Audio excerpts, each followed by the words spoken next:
আসসালামু আলাইকুম ওয়া রাহমাতুল্লাহি ওয়া বারাকাতুহু। প্রিয় দর্শক, জিবস 24 এর নিয়মিত আয়োজন রমাদানের পয়গাম অনুষ্ঠান থেকে আপনাদের সবাইকে স্বাগত জানাচ্ছি।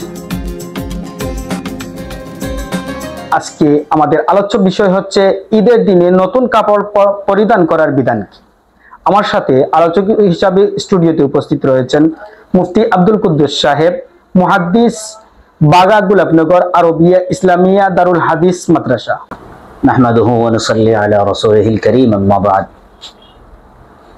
সম্মানিত দর্শক শ্রোতা, আপনারা শুনেছেন আমাকে প্রশ্ন করা হয়েছে ঈদের দিনের নতুন কাপড় পরিধান করার বিধান কি। প্রথম কথা হলো, আল্লাহ রাব্বুল আলামিন আমাদেরকে মানুষ বানিয়েছেন, আর এই মানুষের সৌন্দর্যতা প্রকাশ পায় পোশাকের মাধ্যমে।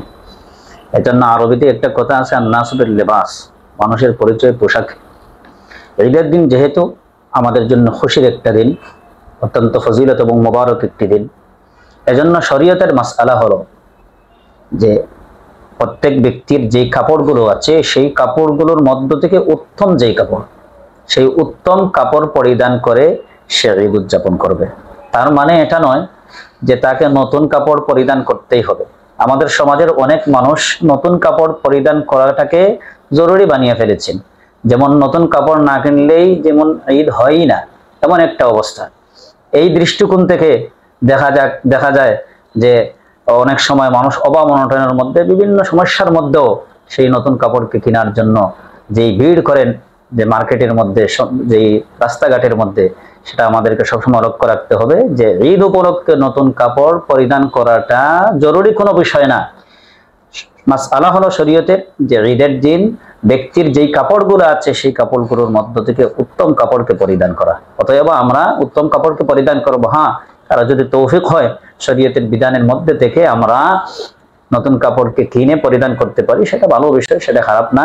কিন্তু এই নতুন কাপড়কে আমাদের জন্য জরুরি বানিয়ে ফেলা, সেটাই আমাদের জন্য নিন্দনীয়। এছাড়াও একটা বিষয় আমাদেরকে লক্ষ্য রাখতে হবে, আমরা অনেক সময় নতুন কাপড় কিনতে গিয়ে শরীয়তের অনেক বিধানকে আমরা লঙ্ঘন করে ফেলি।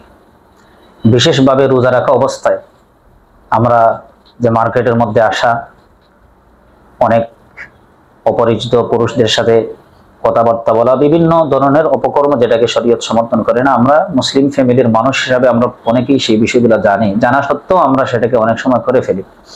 এই বিষয়টার প্রতি লক্ষ্য রেখে আমরা যারা নতুন কাপড় কিনতে ইচ্ছুক, যাদের সামর্থ্য আছে, আমরা কিনবো ঠিক, আমরা কিনতে বাধা দিচ্ছি না, কিন্তু এই নতুন কাপড় কিনতে গিয়ে একটা নফল কাজ করতে গিয়ে যদি আপনি কোনো ফরজকে লঙ্ঘন করেন, সেই জবাবদিহিতা আপনাকে আল্লাহ তাআলার দরবারে করতে হবে।